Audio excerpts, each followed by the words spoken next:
All right. Well, thank you all for coming. What a great turnout. We're excited that you're all here. We have some good things we want to share with you tonight, and most importantly, in the end, we really want to hear from you tonight. I guess maybe I'll tell you who I am at the begin with. My name is Travis Hopkins. I'm your city manager for the city of Huntington Beach, and so thank you all for being here.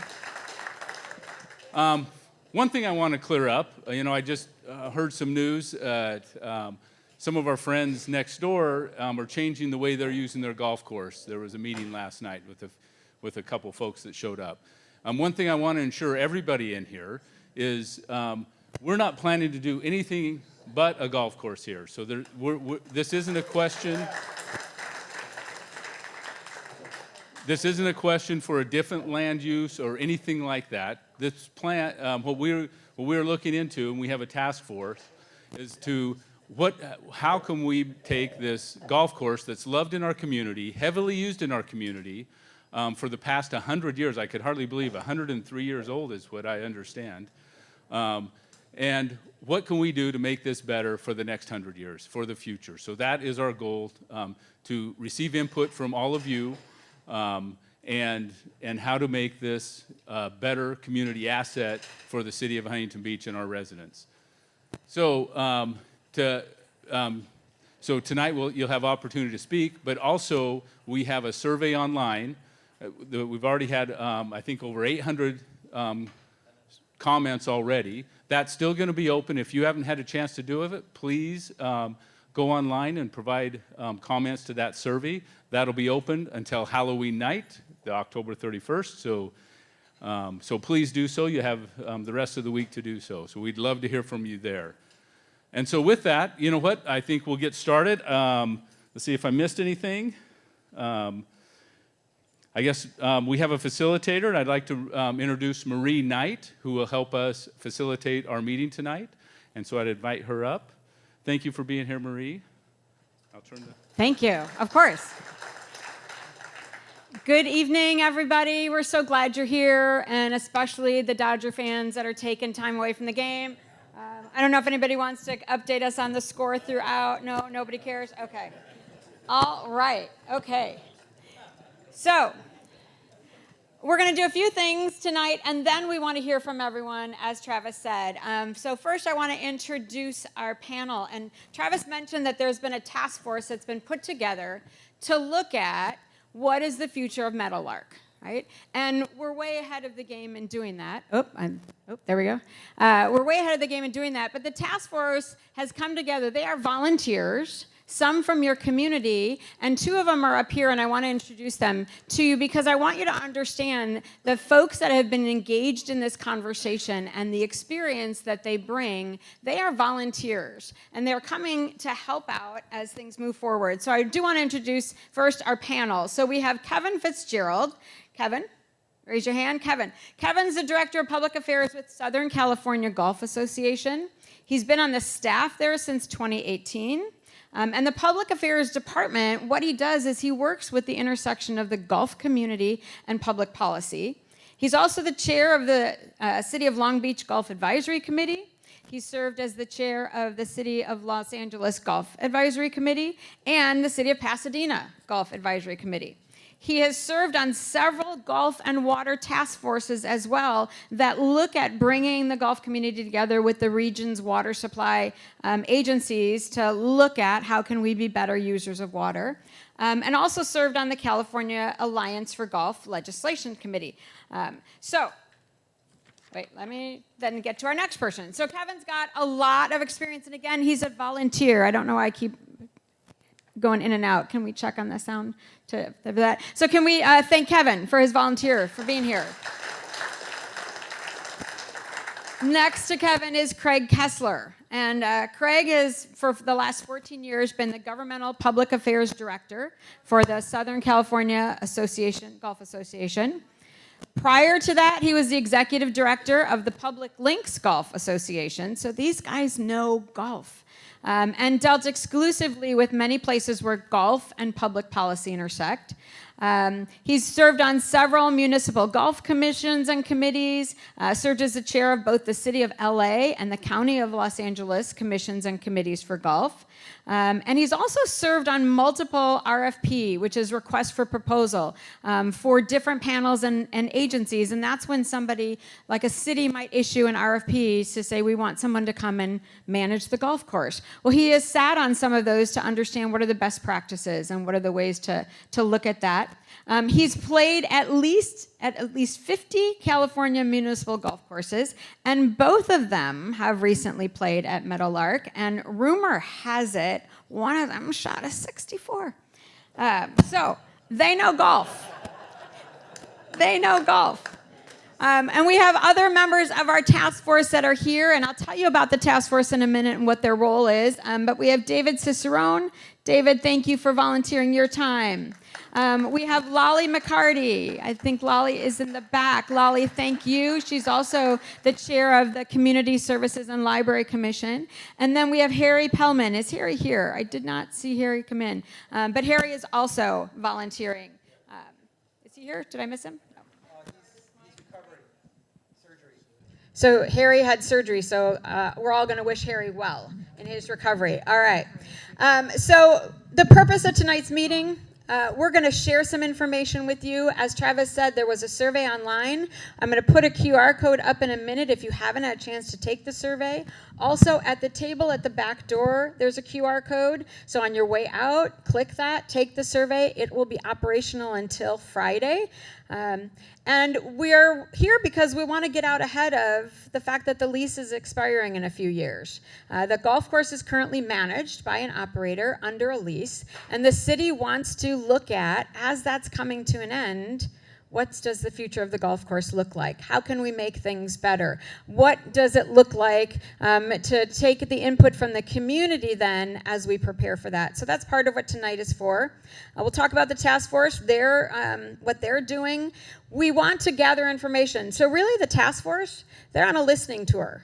They're on a fact-finding tour. They're on an information-gathering tour. So that's what the survey's about. That's what tonight's about. That's so they can hear from everyone so that they can formulate what their recommendations would be to the city council, right? So that's what tonight's about. They want to hear from you. We want to understand, and we want to listen so that they have good information when they do their job, and we want to give an opportunity for all voices to be heard. So that's what tonight's about. We're going to share some of the survey information so you can hear what we've heard so far, and then we're going to listen, and we want to hear from you. Tonight, though, is not it's not a debate. Tonight's not about answers. You may have questions. Great, we want to hear your questions. But as they're listening, they're gathering information. We may not have the answers to your questions tonight, but we want to hear them, so that maybe the task force will dig deeper into something and ask for more information on something. So really that's what tonight is about. We're going to share some information, and then I'm going to turn it over to you, and we're going to hear from you so that we can gather the information. Tonight's meeting is being recorded so that the task force can go back and listen, right? We've got some folks around the room that are going to be tallying comments so that we can gather that information. But really that's what tonight's about, is can we hear from you what's working, what maybe isn't working? How do we improve for the future? And as Travis said, I think it's so important that we remember the city's goal is that this will always be a golf course. We just want it to be the best one there is. So how do we get there? I should say that I'm here because I'm a former employee of the city. I worked for the city several years ago. I was a community services director. I have a great love for parks, for open space, for recreation, for golf, for the city's amenities. And so I think that I'm really excited that the city's taking this step to hear from everybody. All right, so what has the task force been doing? This group of individuals has spent a lot of time, but we want to first review the history of Meadowlark in case people aren't aware of it. 1922, celebrating 103 years. 103 years. Anybody reaching 103 in the room? Some aging infrastructure, right? can we say we've got some aging infrastructure that we've got to deal with. It was designed by William Bell, prominent golf architect. It's a par 70 course. There's 35 station lighted driving range, and it's currently operated by Arcus Golf. So today, here are the amenities. Driving range, chipping, putting, greens, carts, pro shop. There's instruction that takes place, clubhouse, banquet facility, restaurant bar, water features. It also hosts a lot of the local schools teams, which in our survey, we heard from many of you that that's really important and that that's really what makes Meadowlark so special, and we want to keep some of those things because that's the legacy and the history of the course that's so amazing. It is a highly utilized course. So our golf experts here would tell you, in comparison to a lot of other public courses, it's highly utilized. 90,000 rounds a year, that's a lot, which probably speaks to why we're having some infrastructure issues as well. Part of what the task force, though, is looking at is the financial picture of the course today. And so we have an outside group, and I want Craig to talk a little bit about this, why it was important to bring in an outside professional objective group that looks at golf courses, that's what they do, to give us a good picture of the financial situation of the course today. So Craig's a lot better at telling you who they are, why. Well, I'll stand up. So I advocated very strongly that as we go through this process, it was important to get a third-party, objective, non-interested, as in having no financial interest in the outcome, set of numbers that would tell you what the revenue flows are, what they can be, what they could be, what's doable, what's reasonable, within the restraints of the footprint of the facility, the community, their various factors. We have yet to hear their conclusions. They've been working on it. I understand we're going to meet with them, I believe, next week to take that in, and that's all part of our fact-finding function in moving forward. And tonight is a really important one. I've advocated very strongly for this as well, because as Kevin and I have said from the beginning of this process, let me clear up one thing. We're here only because this city reached out to us and said their goal here, unlike the goals in some other places where Kevin was in Newport Beach last night, so we do a lot of those things. We're trying to defend particularly the public sector golf. It's often endangered. You live in the worst supply to demand ratio in the United States. You may have thought it was based upon your own personal experiences, but we have the data to prove it, that Los Angeles and Orange counties are the two most golf-starved regions of the United States. More golfers chasing fewer golf holes than anywhere else, particularly public golf holes. So when this city reached out to us and said their goal was to not only maintain this, but to see what was possible in terms of improving it over time, because certain things are coming to a conclusion in a couple of years. And we applauded that as well. Instead of waiting till it was too late, they're way out in front of this process. So I can't say enough good things about that commitment. So if anyone is here tonight because somebody told you that this was all really a plot to close the golf course, please be disabused of that. That's not this at all. So moving forward, that's why it's so important to get those objective experiences. And the one thing that I have said, and I think the city manager's office will say from the beginning, ultimately what you land on it depends on something that we can't tell you. We can tell you best practices, we can tell you all kinds of technical details, but what the residents and the golfers of Huntington Beach need to come forward with is, what do you see in terms of what this golf course brings? Why do you play it? Why do you love it? Why are you here tonight? Why does it get 90,000 rounds per year? I'm sure everyone in the room thinks it can be better than it is, but what is the basic character that you want to see? We can't tell you that. If I lived here, I'd get in the microphone and I'd tell you my opinion, but I don't. And to the guy holding the sign in the back of the room, we've played here, we've played a lot of golf courses, and I hope you understand that we are only here because of the commitment this city has to doing not only keeping golf, but doing a better job. And that's why the objective financial numbers are important, to get that from a third-party source. And I think I will make the one editorial comment They have selected a group that I've seen the work of this group in many other places, and I will say two things about this particular consultant. They've gotten good results over the last 30 years that I've been familiar with them, and they've never been afraid to tell those retaining them hard truths that they didn't want to hear. And I can't say that of every consulting group. So if there's some things that some find alarming, it's because it's true and not because, because those are the facts and so forth moving forward. I'm not sure you wanted a speech out of me, but that's kind of what you got anyway. But I wanted to clear up a few things. And that's why you have someone like this helping with the task force. And so as he said, that's in progress.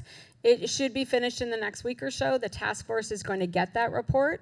They're also going to get all the survey information. They're going to get what we collect tonight so that as they are making their recommendations, moving forward to the city council, not sure what night that will be if that's been determined, but it will be sometime in the future and that will be publicly noticed. This is a piece of that. This is a piece of their fact finding. This is important. So the task force, right, we've introduced them. Their goal is to make recommendations. Their goal is to listen to you tonight and to provide input on policy issues, to provide input on the future management of the site, what that might look like, what it means based on all the things that they have heard as we've gone forward. They've also done multiple site visits, even though they have golfed probably all of these places. They've done site visits to look at other courses from the perspective of best practices. What do they look like compared to what we have, the management of those courses. And so really tonight, let's talk about the future. The current lease expires in 2028. And then based on task force recommendations, the city plans to either possibly issue a new operational RFP prior to the lease ending, not sure. All of that will be recommendations to the council. No decisions are going to be made tonight. Again, tonight is information gathering, tonight is input, but nobody's going to make a decision tonight on any of that because we don't know all the information yet, so we want to make sure we're well informed. Here's the QR code for the survey. Again, it's at the table before you leave. If you haven't taken the survey yet, please do so. 825 people have those so far. And that's a really amazing number. And when we look at that, 93% of the people taking the survey were Huntington Beach residents. So we're hearing from this community. That's a really big number as well, and that's really important for the task force to know that the people that are providing input are our residents here. 87% so far played at Meadowlark, and 53% of that have played more than 10 rounds there. 45% of the respondents attended maybe a banquet, a wedding, or something at the facilities, and so that's how they are connected with Meadowlark. And 75% of those that responded used the food and beverage, right? So we got a really good representation of folks. We asked a lot of questions, and what we did tonight for you is summarize some of the responses. The committee, the task force, will get every single response, but I didn't think you wanted to go through 50 slides of summary responses. So here's what it looks like. Now, the other thing I want you to understand is if the majority is not reflective of your opinion is still there, right? But what we're looking at is where are we landing on some of these questions. So we asked about golf course conditions, tee areas, fairway conditions, bunkers, tree conditions, overall maintenance. And as you can see, the majority of the respondents are saying it's fair to good. Fair to good, that's where it's landing. The next area that we looked at was the actual experience at the golf course, your play experience. What is it offering? Reservation tee times, pace of play. We heard a lot in the survey, concerns about the pace of play, that it's too slow. Practice area, driving range, and again, you'll see the majority of the folks are landing at it's fair to good. So we know that there are things that can be improved. We asked about the facilities. That would be the clubhouse, the banquet area, food and beverage, pro shop offerings, and most folks are right around the good, right? Some folks love it, some didn't like it so much. We also asked about equipment, customer service, golf cart and equipment, and some other conditions. And again, we're at really just in the middle with the majority of the folks. That's where we're landing. We did, in addition, on the survey, there were 2 open-ended questions. One question was, why do you play at Meadowlark? And the other question was just some overall comments. We have 64 pages of comments. Sorry, you're going to read through 64 pages of comments. I read them all. But what I did for tonight was I asked my friend AI to take all those 64 pages and summarize them a little bit so we could see this is what we've heard so far in the surveys. Lots of folks. Why do you play at Meadowlark? It's convenient. It's accessible. It's close to my home. It's in the community. Lots of people said that. Affordability was very important. A good number of people talked about that it's affordable and we want it to stay affordable. That was an overarching sentiment throughout the surveys. Keep it affordable. The historic significance that it has been in our community for so long. It's a landmark. It is well loved. That came out very strong.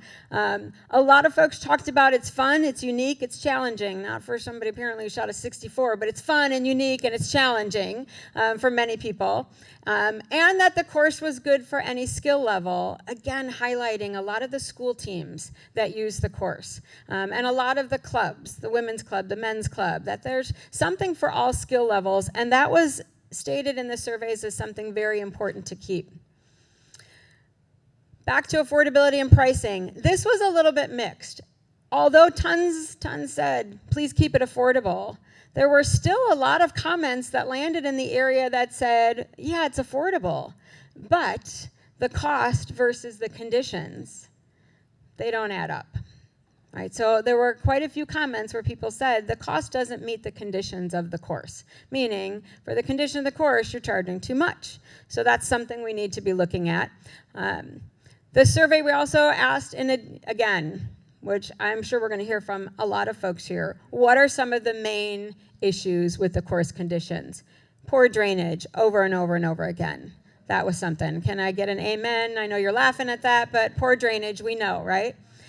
Tee boxes need repair and upgrading. The bunkers lack sufficient sand and regular raking. We have outdated and inefficient irrigation systems, and that leads to some of the drainage issues. And then there's broken and missing amenities. So we've already heard, and I'm sure we're going to hear more tonight about some of these conditions. All right, so we're going into a sort of a trend of what are folks thinking that, where do we need to improve? We asked about the facilities, and they received some mixed feedback. However, many praised the staff, the customer service, the people that work there got very high remarks, friendly staff. Service is great. There's been some improvements, I think, to the banquet facilities. The food, you know, sometimes you don't get good remarks about food, but food got pretty decent remarks.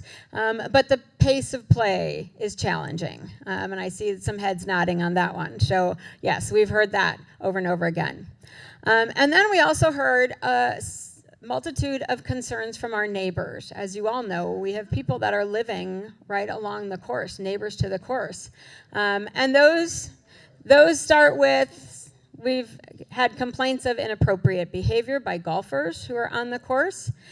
We've had some concerns about the course has been influenced, course alterations, because we are having homes nearby. And so moving forward, those two things have to figure out, how do we reconcile? What happens so that it's a better experience for everyone?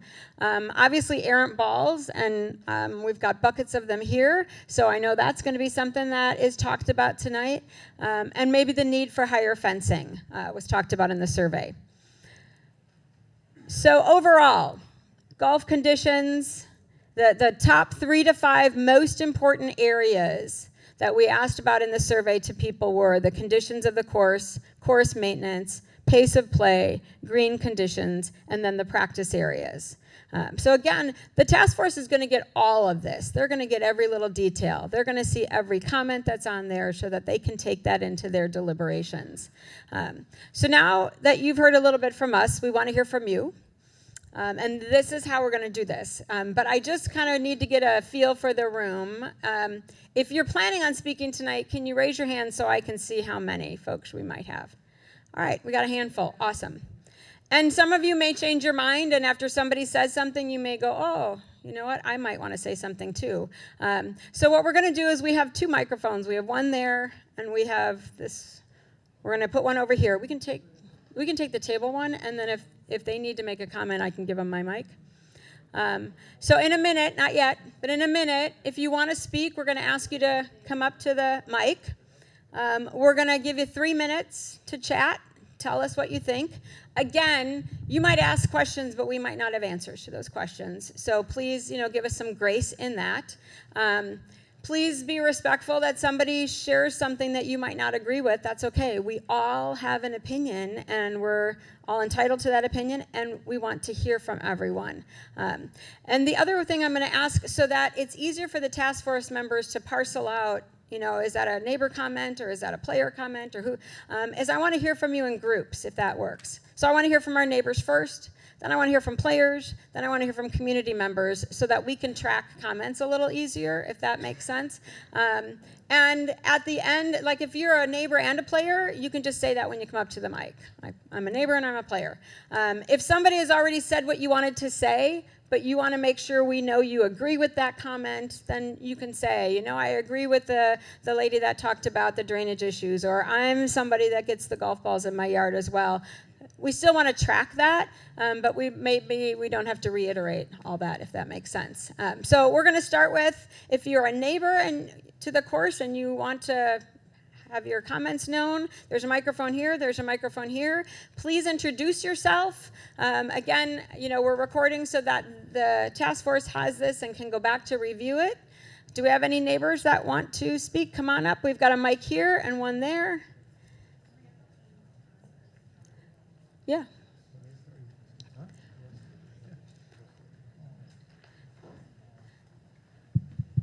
So, is this on? It is on, and you're going to need to speak right into it, just like this. You got to get close up. Right.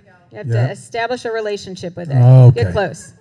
All right. So, I'm a neighbor and a player. I'm John Smith. I live on the 15th fairway.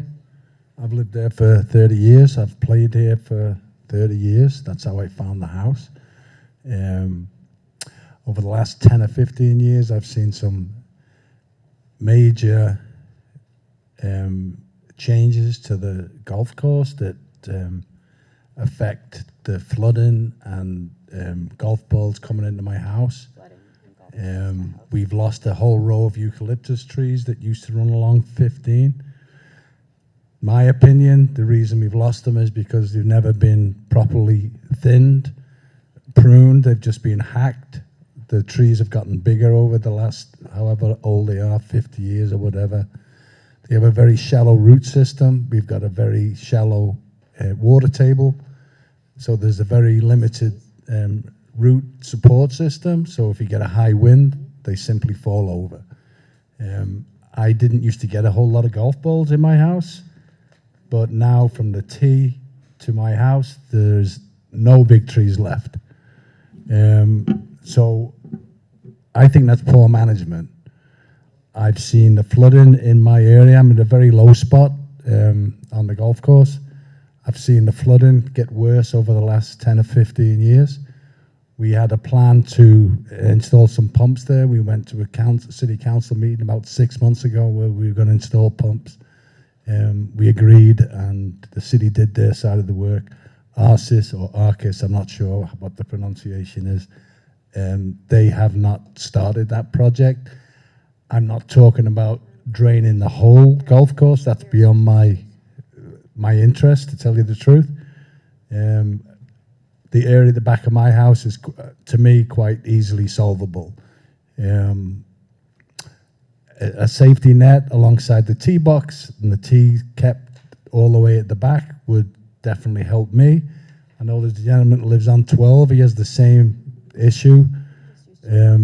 A protective net alongside the tee box on the right, which wouldn't interfere with any sort of play.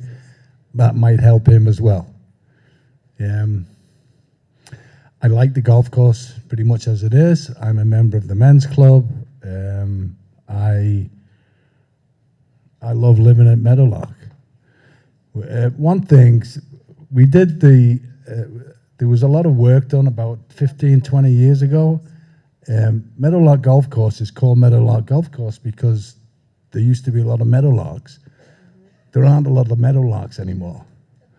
The wildlife has depreciated over the last 20 years. We didn't see any swallows last year. There's very few songbirds this year. So I know there's something going on. I think if we just go and looking at the golf course as revenue producing, I don't think that's the right way to go.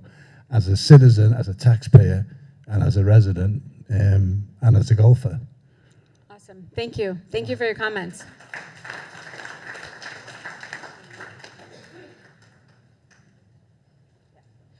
Hi, My name's Kathleen Carroll. Kathleen. Can you hear? Yep. I'm going to have you come really. Okay, my name is Kathleen Carroll. I'm on, I think, the 14th hole. I don't golf, but my father did. He loves the golf course. I do too. My main concern is flooding. John talked about the trees and the irrigation and all that. Another issue is it's damaged the houses quite a bit. Sorry, say that again. Damaged the houses, the foundations Damage are to cracked. houses. Driveways are cracked, ceilings have cracks. So I think that needs to be addressed. Awesome. That's my concern. Thank you so much. Thank you. And while the next person's coming up, I forgot to mention, I think some of you may have brought photos or documents that if you want to leave them, you can leave them with us tonight. At the end, I'm going to put up an email address. If you don't have the photos that you can leave, you can certainly email them after tonight. Hi, my name is Dave Chenault. I'm speaking as a resident and also as a golfer. I love Meadowlark. It was built in 1921. So thinking about that, at the time it was built, there were no homes there, right? And amateur golfers drove the ball about 160 to 180 yards, right? So this is the type of club from the 60s that was being used. They were doing about 190 to 210 in the 60s when the homes were built. And the clubs has steel shaft and a persimmon head, just like this one. Today, the golfers hit a lot farther. A modern amateur golfer hits about 215 to 240 off the tee, while PGA tours like Patrick will hit about 300 yards. Advances in the club head design, the shaft materials, balls, aerodynamics, etc., have all contributed to this dramatic. So think about that.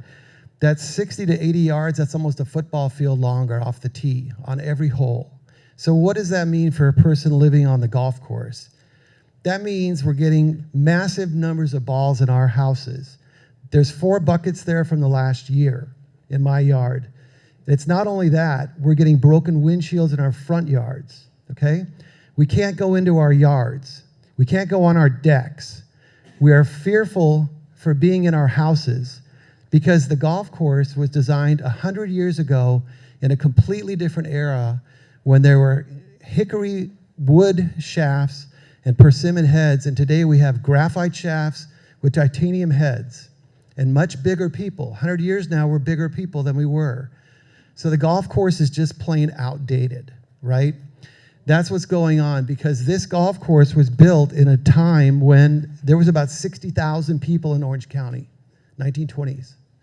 Now there are 3.2 million. So that's why we're seeing this tremendous lack of tee time, right? There's just tons more people, and LA's even worse. So summing it up, it was designed in a different era with different technology. It's not changed much since it was designed. So imagine you had a Model T road, and now you're driving a Ferrari on it. That's what's going on, okay? We've been trying to work with the city. We've been trying very hard to work with the city. And the city has basically dismissed us, okay? We've asked them to be our partners, and the response I've got is, don't contact us, we won't respond. We've also been trying to work with different folks in the community. And actually, if you want to know the truth, the responsibility for all of this right now and getting these guys involved is me. I got these guys here because I know there's a better way. So here's what I'm going to propose. I'd like to see that the city puts together a golf commission rather than one person on staff. The issues the staff is having is they've got their hands full. They've got the yacht club, the ballparks. They've got a lot of things to manage. This is the crown jewel of the city. And we would love to have a commission set up with golfers, residents, more people involved that really care about this course. We'd also like to get a golf architect involved, okay? We'd like to have a golf architect come in, look at the course, and design it appropriately so that we have a course that fits the modern game. Thank you very much. Thank you. Thank you very much. Thank you. I asked him to keep an eye on the bucket of balls so that they wouldn't be used as a weapon. I'm just saying. It's not over yet. I know. Hi. Hi there.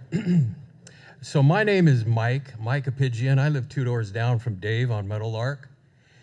And I'd like to explain the safety issue in my backyard, living just a few doors west of the 14th green. When my family moved here in 1995, there were 3 large 100-foot trees that lined the west side of the 14th fairway near the green. That kept the balls from coming into my backyard, right? So in 2016, we had a powerful storm, and that took all 3 of these trees down. And now, unfortunately, this allows anywhere from 10 to 15 balls a week to enter my backyard at dangerously high speeds. I've been in my backyard when golf balls have missed me by only a few feet. Now, I'd like to tell you just a 60-second story that happened to me once when I was a professional caddy at the Golf Club of Tennessee about 30 years ago. I was standing about 20 yards from the 10th green, which is about a 200-yard hole, the 10th hole was, waiting for the member to tee off. And as he took his shot, I lost the ball in the sun, so I covered up my head like this, right? I didn't know where it was coming. I was afraid of the ball was going to hit me. Well, that's exactly what happened. And the ball hit me in the fly right on my hand, and it shattered my thumb.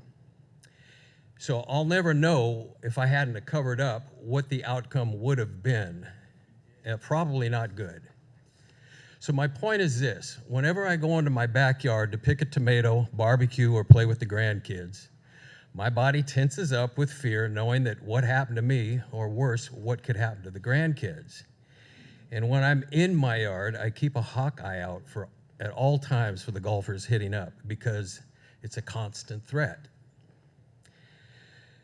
I usually return into the house sooner than I want to I want to enjoy some leisurely, relaxing time out in my backyard, but I return soon because I'm afraid. I'm really afraid out there, and I'm sure all you can understand that. You want to hang out in your backyard and enjoy your life, right? So I'd like to encourage the city to hire a golf course architect to help redesign and improve the safety of our city golf course. Thank you. Thank you. Thank you. And I don't know if you want to leave any of that. Happy to take that. And I forgot to mention too that, we do have a 3-minute timer, but if I raise my hand, I'm just going to ask you to just finish up your thought at that so we can get others in the next group that want to talk. Hi. Hi. My name is Tracy. Thank you so much for doing this. Really appreciate it. My husband's a golfer. I'm a resident. He's lived at the golf course for over 20 years. He loves it. It's great. Yes, we had a few errant balls. We actually live on the dog leg left 15th hole. And you would expect to get a few balls. We expected that. That's not something that you would not expect to happen moving in at a golf course. But we really didn't have that many, issues until the trees fell down. So you're hearing the same song. The trees fell down, and since then, since 2022, end of 2022, we've had the windshield to my daughter's car parked across the street on the other side of my house, my garage door, my classic car. So damage, constant balls. And, a ball in the pool now and again, not a big deal. But when you're standing in the backyard and you're on your way to grill your burger and your daughter's right here in the lounge chair, and before you go outside, you hear a ball, and it's deafening. It's so loud. And what does it hit? It hits my grill, right where I'm going to grill a burger with my daughter in the lounge chair right next to it. It's unacceptable. We can't have this. Someone's going to die. And I don't, and then the city's going to get sued. So maybe you don't care about somebody dying, but maybe you care about being sued. Whatever your issue is, I love the course. My daughter's on the surf team at Marina. We had our event there, loved it. I love the trees in my backyard. I love living on the golf course, but we have to maintain it. We have to put up nets. We have to change the course. Whatever it is you guys need to do, it's unacceptable. It came down to my husband and I sitting in our front yard over a box like this.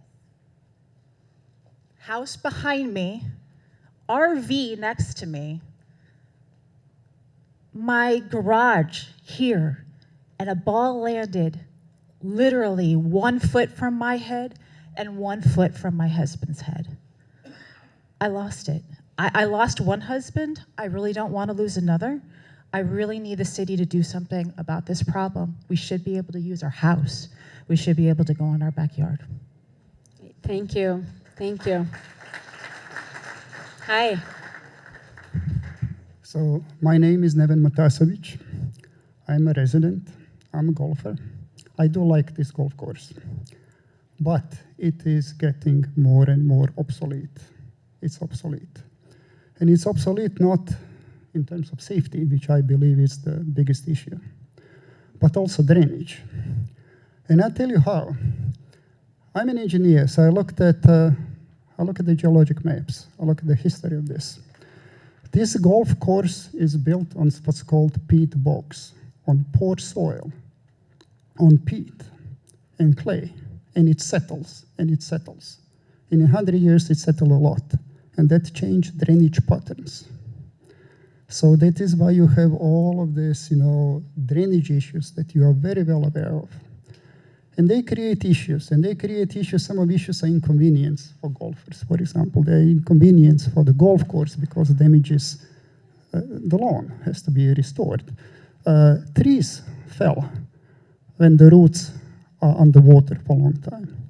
But also creates other issues, like, for example, many residents have seepage issues. They have flooded crawl spaces. My neighbor had to replace slab in his living room. He's a lawyer, so he sued the golf course and they paid for it. But you can get an idea what kind of issue when you have to replace the slab because water was seeping up. There are other issues. When water is ponded, you have mosquitoes. But that water is also contaminated by herbicides and pesticides and God knows what else they put on that lawn, which kills the birds. That's why you have no meadowlarks anymore. Kills the squirrels and whatever else critters we have at the golf course. So there are issues and they need to be addressed. And it's not that difficult. I mean, we are talking a little bit of grading, all of this can be done by mass balance. Increase the buffer zone, that will fix the safety. While you're increasing the buffer zone, you regrade a little bit, fill in the holes. So these are, from a civil standpoint, we are not talking about major, things. It's something which is very easily to do. There are people who do that for a living. I applaud and encourage the city to hire professionals to redesign, to improve this, and in the whole process also to beautify it, because we like, everybody will benefit, will enjoy if it looks nicer. Thank you. Thank you. Thank you so much. So now if you're a player, neighbor, okay. One more neighbor, and then if you're a player and you want to make a comment, you can come up to the mic. Go ahead. Hi, my name is Pat Larkin. Can you hear me all right? Yes. Okay. I live on the 15th hole. I love the golf course. I feel very fortunate. I don't golf because my dad was an avid golfer, and I got a lifetime worth of golf in when I was a child. But anyway, okay, I'm going to speak specifically tonight to the redesign of the course. The course is 97 acres, and I'm going to read it, please, because I have specific information, and then I'll give you a copy, so bear with me. The course's 97 acres are along the Pacific Flyway, generally speaking, and specifically that of the endangered western meadowlark butterfly, whose numbers have declined by 95% since the 1980s. Many species of butterflies use this migratory route, as well as invertebrate species generally. I spoke with Jean Nagy, president of the Huntington Beach Tree Society, to become better informed on how to best proceed.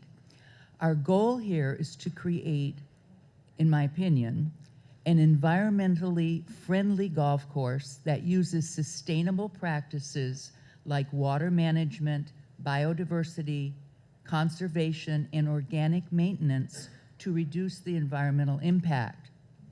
The first strong recommendation is to hire and pay a certified landscape architect to come and inspect Meadowlark as it is right now and make planting suggestions that will encourage wildlife and sustainability as people continue to enjoy the course going forward.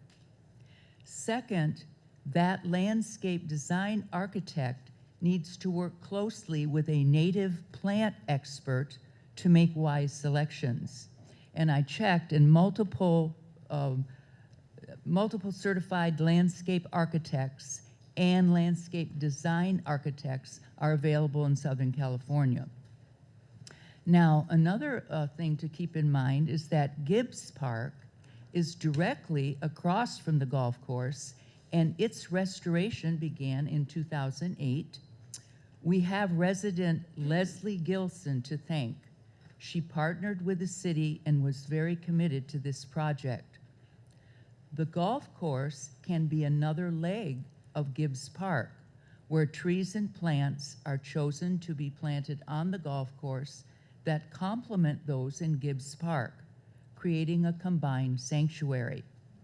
The travelers along the Pacific Flyway need places like this to stop for water and for rest. Here are two very specific suggestions. With regard to the variety of trees, multiple eucalyptus are already well established, so consider other varieties of trees and have a sufficient number of them.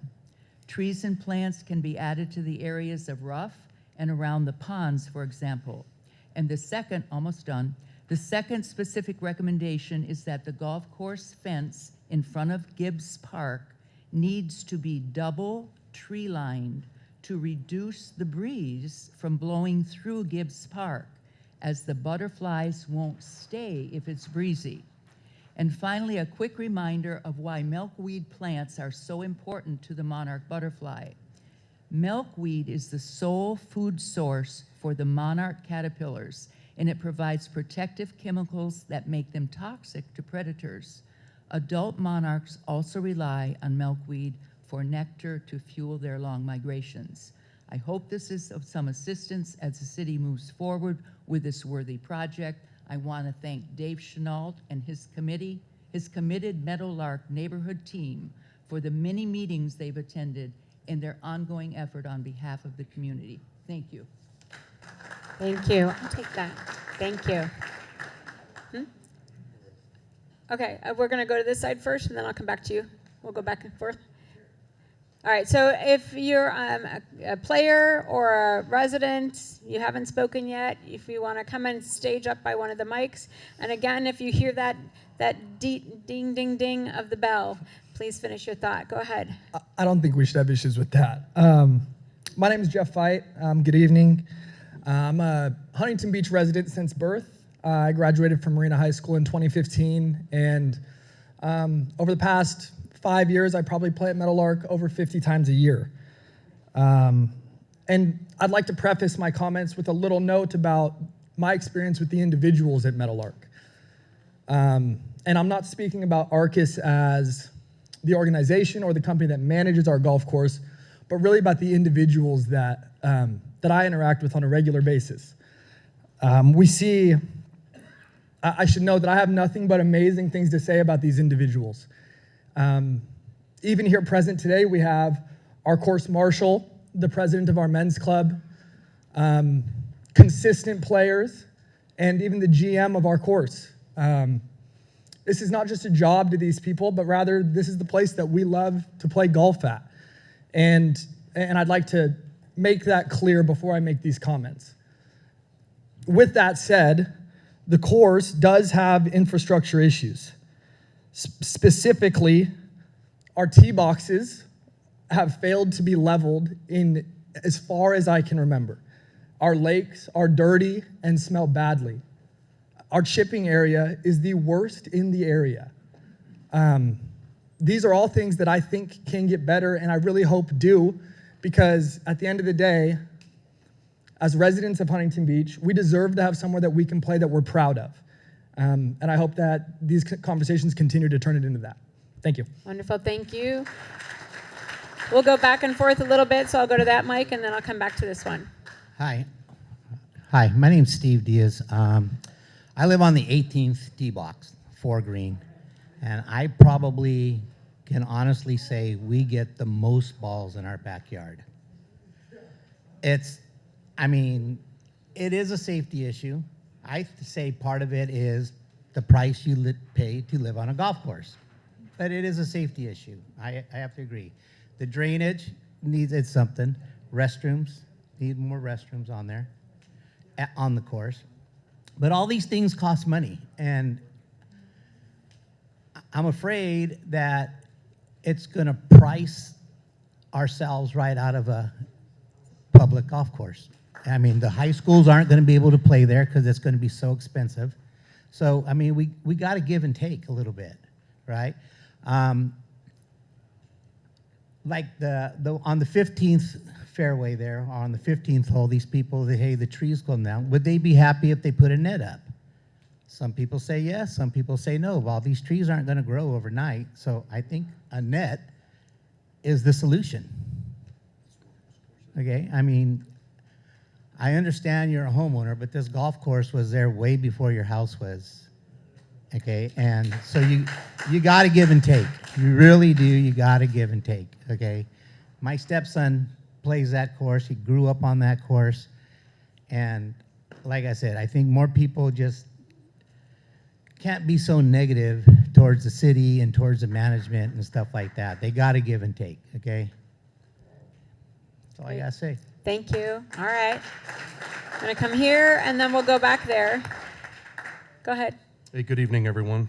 Oh, geez. Of course, I get rid of my thing. Sorry, a little nervous being up here, but Take a deep breath. My name is Jordan Dixon, and I'm the founder of the Fall Vintage Classic Persimmon. We demonstrated one here. Persimmon tournament that's held exclusively at Meadowlark Golf Club the first Saturday of every fall. And tonight I'm here not with my 7-month-old and helping my wife, holding the sign up in the back because I'm angry, because I very much resonate with what the gentleman said that spoke earlier about the employees, and that's really where this hits home for me. I just want to say that these types of meetings don't happen outside professional, objective groups for public golf courses. I mean, come on, you have multiple years on your contract, and we're a couple of months away from the holidays. And all of these employees, which most of them are Huntington Beach residents, and I'm sorry, I want to look you right in the face when I say this, they're tax-paying residents, and they really care, and they show up every day, and they create experiences, and there's movie nights and a lot of community events. And what I see you have people willing to work with you if you will sit down and make it work with them. Now, for the people living on the course, I'm so sorry that you're dealing with several of those things. And I really love golf, but I wouldn't live on a course for those reasons. But it doesn't mean that you should have to deal with that. And I don't mean to minimize you, but the course isn't going to put more birds or fix your foundational cracks. That's not their job. Okay, and I think you have a course that's willing to make it work with you guys, and there's outstanding leadership there that I can personally speak about. Like if you've had, and by the way, I held my sign up in the back saying, I'm there all the time, and I don't see any of the Huntington Beach City Council there. Someone said this is the crown gem of Huntington Beach. Well, I don't know what that's saying about the Lark Club or with Huntington Club, but I mean, okay, so I just don't see you there. You've never gotten a Bloody Mary from Reuben, and if you had, maybe you'd be a little bit more positive. So I just wanted to say, with all due respect, I feel this committee is a waste of public funds that could make this whole situation a lot more comfortable for the residents if we use the money towards that. So God bless you, and I hope you guys have a happy holiday. Thank you.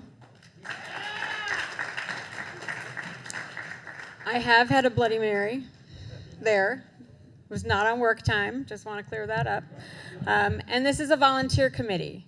So I want to make that clear that the folks that are here on this task force are volunteers. They're giving of their time. These two professionals that serve on a lot of amazing golf-related committees are volunteering their time here to give back to you and to give back to this community because they care as well. So that said, I think I'm coming here. Go ahead. Okay, well, I'm a volunteer too. I'm the Yay. current president of the Women's Club, which is volunteering. And we've been there for 80 years. We were founded in 1945. There is a problem with the drainage. Some of the ladies are here tonight. If you'd like to stand up. Ladies, or raise your hand, or yay. All right, 4 of you are here, 5 of you are here. Ellen's over there. I like the course. There is a problem with the drainage. The bathrooms could use some help as well too. Maybe you need to have another bathroom out there somewhere, maybe where at the end of 15 where you have it roped off now so the women can't even pull back there because the men have been known to pee back there. Maybe you need another bathroom back there. Anyway, ladies, do you have anything to say or add? All right. Anyway, like I said, we've been there for 80 years and we do like the course and we like the company and we do like the bar and I like the bar, and my favorite bartender's here, Stacy. Thank you. Thank you. Thank you. And I will say the task force will see in those 64 pages of comments in the survey, a lot of folks talked about the social aspect of Meadowlark, the friends that they have made over the years and how important it is, and that's really part of what makes it so special. So we've heard that. So, and thank you for volunteering. Yes, sir. Good evening. My name is Dave Ware, long-term Huntington Beach resident, playing Meadowlark for 40 years. And I appreciate all of this activity, and I appreciate the comments that, you know, we're here to make sure Meadowlark is always a golf course. My question, though, is that with the lease coming up in 3 years, and is the city council bound by whatever the results of the survey is to actually renew a lease for golf? 875 respondents to the survey is less than 1% of the Huntington Beach residents. Can the city council just make a unilateral decision to say, thank you, we appreciate your input, but it's going to cost too much money, we don't have the resources, and we could repurpose the land? That's a great question. It's a great question. I am not a legal mind, but Travis, do you want to navigate that one? Because I do not want to sidestep on behalf of the city. A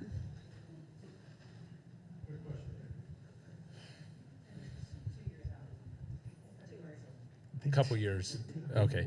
So the city council, no one from the city council has asked or talked about using this anything different than a golf course.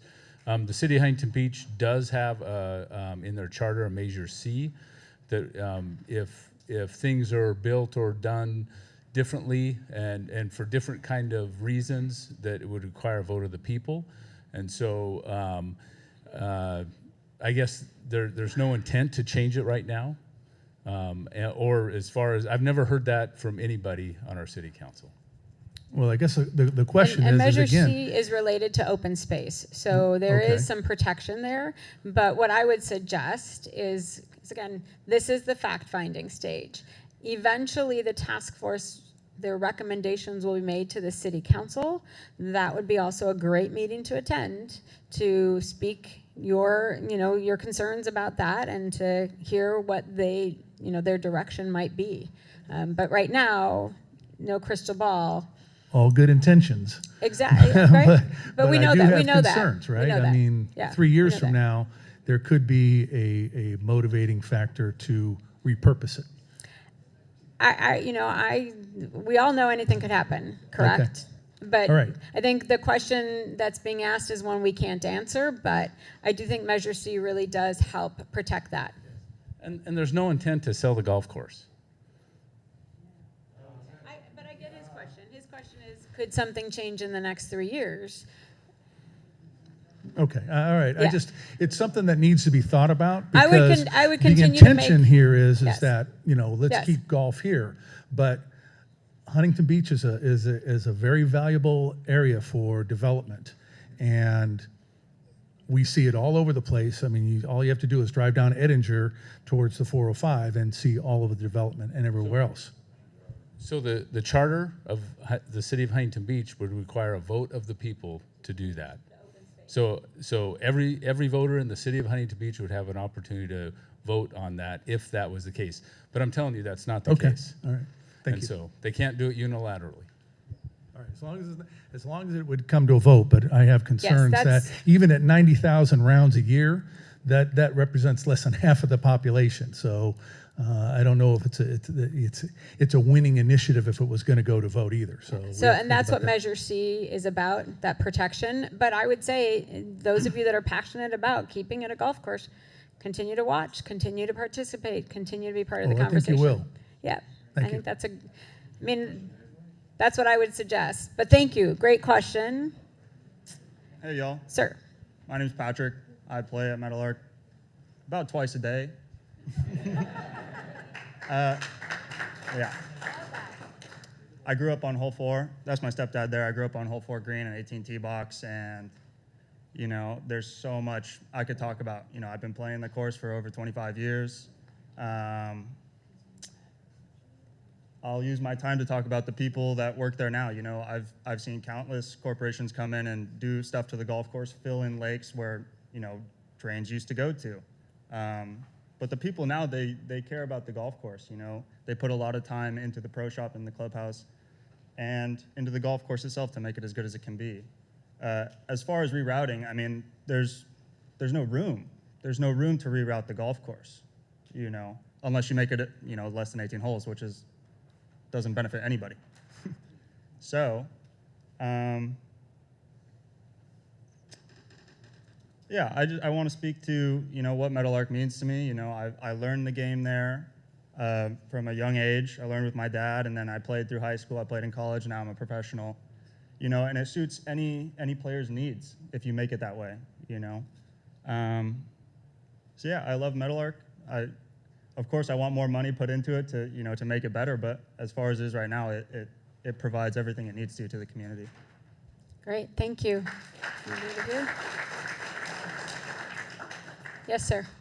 Hi, my name's Tom, and I'm a player, and I've been a resident of Huntington Beach since 1992.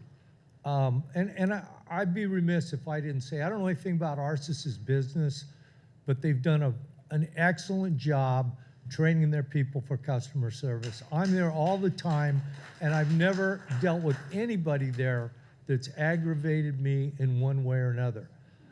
The stuff I saw up here earlier about the problems with the golf course, I'd agree. Drainage. Sometimes it's unplayable. The driving range has to close. All these problems can be solved with money. And these guys, they get around, they see other golf courses. You put some names up there. I don't know if those are benchmarks. Arcis manages Harris Creek there. I haven't been there since they took it over. Did Harris Creek used to be a lot nicer golf course? Yeah, I think it's about $1.50 to play it now during the week. So here's the thing. Meadowlark is a short, quirky golf course, okay, couple of holes. The way the greens are shaped, they reject shots, can be a little more difficult than the yardage. But what Meadowlark is, it's about the price. And this kind of gets in with Arcis. I don't know about the financials and who's responsible for it, but I'll give you this. I do pay Arcis a fee every month. They let me hit all the golf balls I want. I can go up to Old Ranch. I think it's what, $22 a bucket up there now? So, I mean, it's like you hit 4 buckets up there, it's what I pay. I never have trouble getting a starting time at Meadowlark, even though it's busy, because I pay them the fee. And to give you an example, I paid $35 to play golf today. Good luck finding that anywhere around it. I think I paid $58 a couple of weeks ago at Costa Mesa. And by the way, those kind of courses that are relatively the same in price, their condition, except for the drainage, their conditions are no better. They really aren't. If you get a lot of play, you know, you want to see a nice golf course, go down to the desert. They're all perfect, they're all pristine, and they all close for a month every year to oversee them. We're not going to close Meadowlark for a month to oversee that course. You know, nobody can afford to do it. So I know you guys know what, you know, if you've been around, you know what you're doing. One of you guys does something in Pasadena, hey, I'm sure it's better now. I played Brookside, what, 6-8 months ago? There was more dirt than grass on that golf course. And I promise you it was a lot more money than the 35 bucks I paid today. So it's all about the money. You guys want all this stuff, the price is gonna have to go up. And I think, to be honest, if Meadowlark was 75, 80, you'd probably lose a lot of golfers, would go somewhere else. Right. Thank you. Thank you. Yes, sir. My name's Alan Zimmer. I'm on the board of directors for the Meadowlark Men's Club. We're 300 people strong. Just a couple thoughts. One on the drainage. So we had really serious rain, right, the last 2 years. And at the same time, the county on the drainage ditch that runs behind the Beef Palace, they did a bunch of work on there. They put a bunch of steel panels down on the sides of the ditch. Now, did that change the water table? I don't know, just something to maybe think about. Maybe go hit the county up for some money to deal with this. Write that down. You talk about the amount of play we get. Well, 20 years ago, we had 4 munis in Huntington Beach. We lost Huntington Beach Muni to become Beach Walk. We lost Driftwood to become one of the big hotels. We lost Seacliff to go private. So we have 1 muni in Huntington. Kind of explains why we get so many rounds. As far as the condition, the bunkers, maybe the divots, that's on the players. The fact that people don't rake bunkers, I'll keep my opinion to myself, but a lot of people don't fix greens. You can't blame management for the course condition that way. And I know the men's club goes out, the marshals go out, they fill the divots, they do everything they can, but when you get 90,000 rounds and you get people that aren't willing to observe the etiquette of the game, maybe they need a player's license. Right, ladies? Nets in front of houses would be beautiful, except if I lived there. I wouldn't want a net in front of my house, but I also wouldn't want to get drilled with golf balls. But that would probably be the least expensive solution. And then hole number 12 could go back to a real golf hole. We wouldn't have to worry about the weird tee box. And then one thing I've always heard, and I've probably heard it for 50 years, is that the gentleman, we call him Gomer, I don't know if that was his first name or his last name, that donated the land to the city of Huntington Beach. It was a requirement, it was always going to be a golf course. Or maybe it was always going to be open space. It's just a rumor. Nobody seems to be able to find that document. And so that would be nice to hear the truth about that, more than it being a Measure C item. You know, is it something that the people that gave the land could take back and now they want to sell it because it's actually their land and it's only been gifted to Huntington? Just one more question. All great questions. All great questions, and we know that they're writing those down so that we can. All right, in just a second, because I'm going to let this lady, and then if you have that information, and then we'll.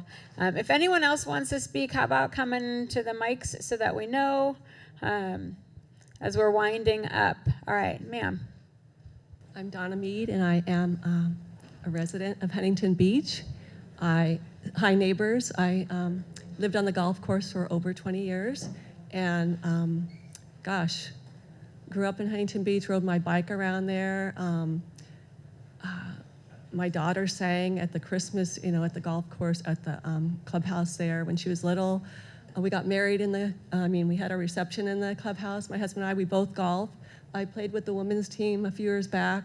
I'd hate to see anything as beautiful as this and the history, the legacy go to something as terrible as development. Thank you. Thank you.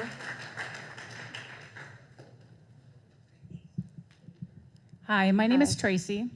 I live on the course. I play in the women's club on the course. I see a lot going on because I do sit in my backyard and I watch all you golfers and I wave to you and I enjoy my view a lot. And we are at ocean level. So the people that are complaining about the trees that were planted that couldn't survive because of the water table, and then complain about your foundations going because of the golf course, it's because your homes are built on the same dirt that the golf course is on. Okay? It's not the golf course's fault. Now, I know there's some issues with the bunkers on the course. I've seen one get replaced with new sand. I haven't seen a whole lot of others. So raking the bunkers, can't do it. Can't do it. It's concrete. That's a hard thing. That's a really hard thing. I know it takes a lot of sand to fill all those bunkers. Either that or start putting grass in them, give us grass bunkers. I'm also involved in the bar and the restaurant. Love you guys. I'm there multiple times a week participating in adult beverages. I'm there at movie night. I take my daughter and my grandkids for movie night. I am at that course a lot. My husband and I moved onto that course in February of this year. We always wanted to live on a course. We're very happy there. Those of you that aren't happy, maybe you should put your house up for sale. Sorry, but when you live on a golf course, you've got to expect golf balls, guys. We're not professionals out there, okay? I've never hit a house, but not everybody is a professional. There's gonna be errant shots. I have been hit by a golf ball in the air on that course before. Someone didn't say for, and I did get hit in the rib cage. It happens. You live on a golf course. Sorry. Thank you.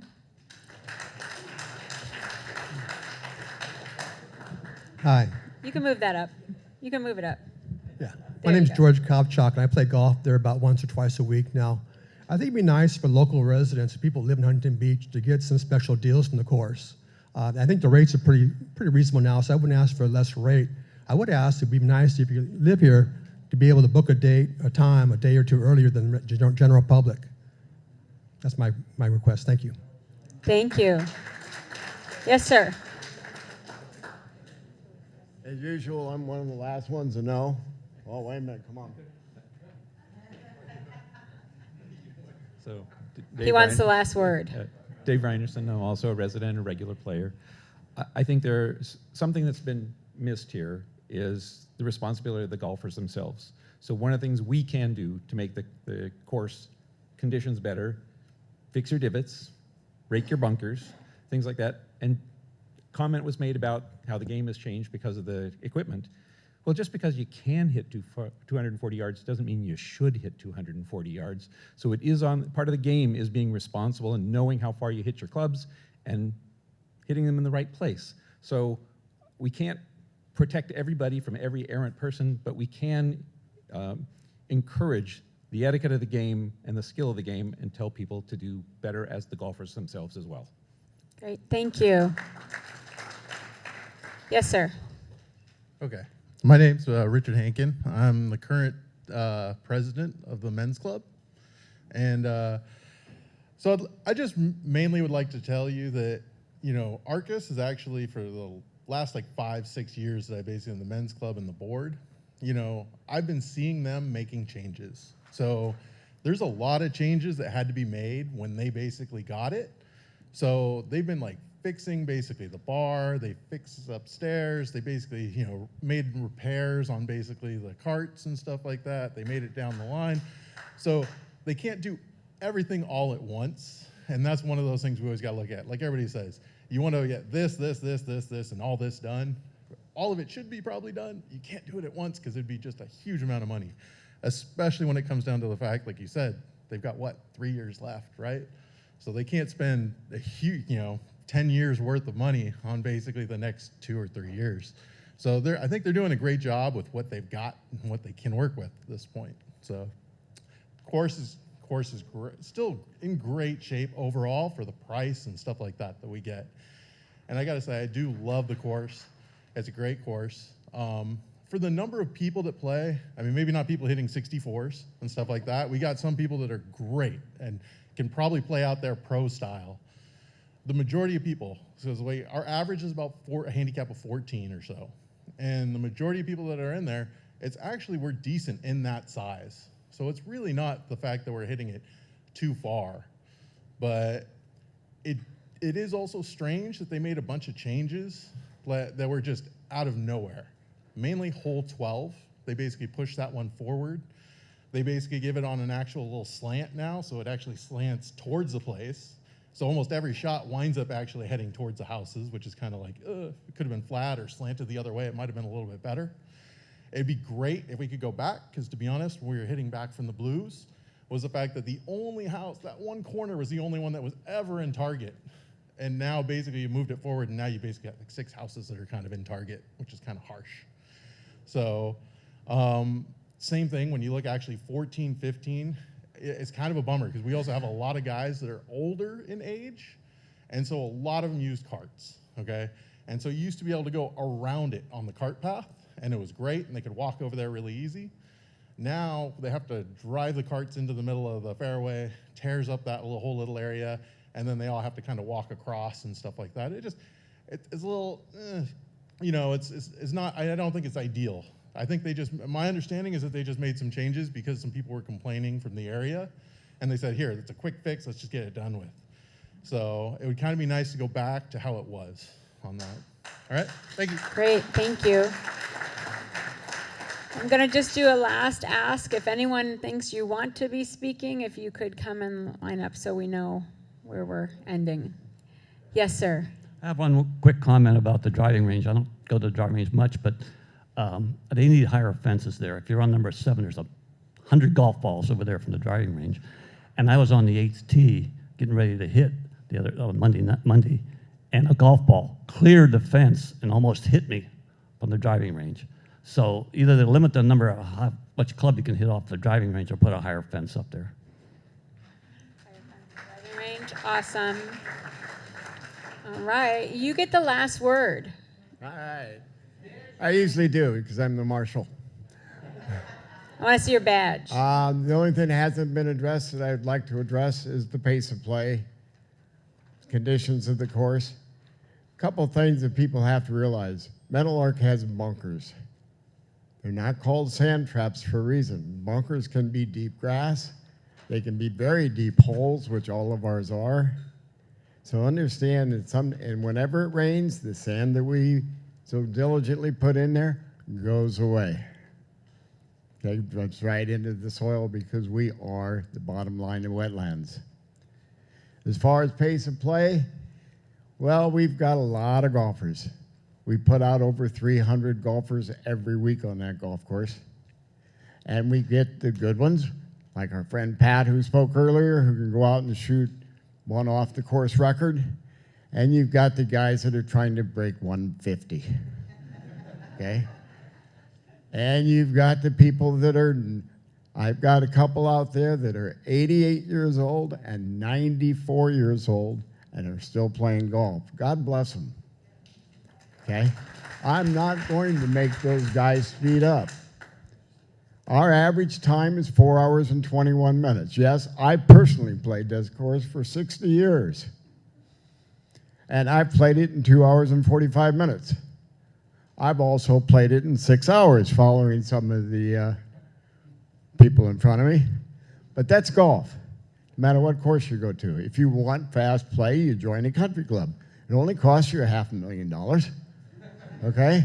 It only costs you $600 a round, but there you're guaranteed to play in 4 hours. Okay? Meadowlark is for the community. Yes, there is, 985,000 people living in Huntington Beach? We want to serve them all. Keep Meadowlark exactly what it is. Keep Meadowlark, Meadowlark. It's 102 years old. By the way, you want funding? Why don't the city look into making it a historic site? You'll get the support of the people. You also get state funding. You also get federal funding. There's an opportunity there to make it a historic site. It qualifies. I read through the whole Google application of it. It qualifies for it. Yes, we could be a historic landmark in the state of California. Look into it. Wonderful. Thank you.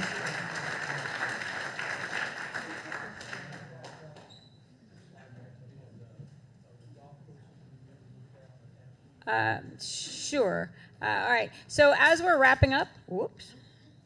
I'm going to go back. Don't look at the screen if this makes you jumpy. That one. All right. Our last speaker, and then we'll wind up. In reference to the question, the city of Huntington Beach bought this course in 1975 for $3.2 million. We own it. Part of that, $600,000, came from Orange County under the proviso that it remained a golf course, and if it ever did not, we would have to pay that money back. So I hope that clarifies that issue. I just want to address a couple of comments. Do you want to introduce yourself? What? Do you want to introduce yourself? I'm David Cicerone. I'm the chairman of the Meadowlark Task Force. For those of you who are rabid golfers, and I realize there are a lot of you here, understand that our whole interest is to make the absolute best product that we can, that is the most financially sound proposition for the city, because the city owns it, okay? If you have had an opportunity to go to any of these courses that we have toured, some of these are municipal courses that I can tell you from my years of playing corporate golf all over the country, some of these municipal courses would make country clubs look bad, okay?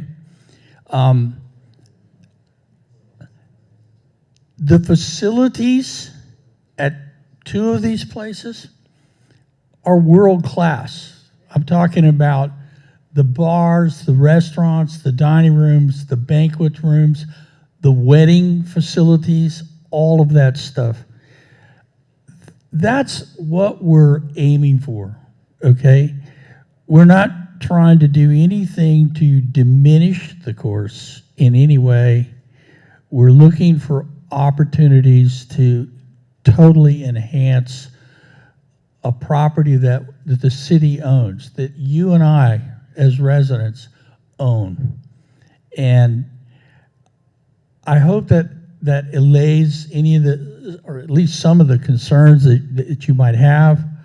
I can tell you that we have a strong bias to pricing this facility to benefit the people that live here, so that residents get the best part of the deal. I also be quick to tell you that the finances that are going to be required to greatly improve this facility and the golf course are not insurmountable. We have already been into the finances extensively. We know exactly what is going on financially. So we're going to corroborate that with what we have from the financial group that Travis has brought in to advise the city on this. And we're going to be able to reconcile what we can and can't do. But I hope you leave here tonight understanding that everybody involved in this is committed to making this a better product, a better golf course, a better experience for the residents of Huntington Beach primarily. Awesome. So, Yeah. so thank you. A couple things. So again, the survey is still open. You can scan the QR code on your way out. It's open till Friday. First of all, a round of applause for all of you for coming tonight, for your input, for your passion, for your concern, for the love of golf. We also want to thank our task force members. Can we thank our volunteers that are here? And our city members. We will be here if anyone has questions. This email is only if you had photos tonight that you wanted to send after speaking, but your comments should be directed to this survey so we can collate them all together. Thank you all. Play on. Have a great night.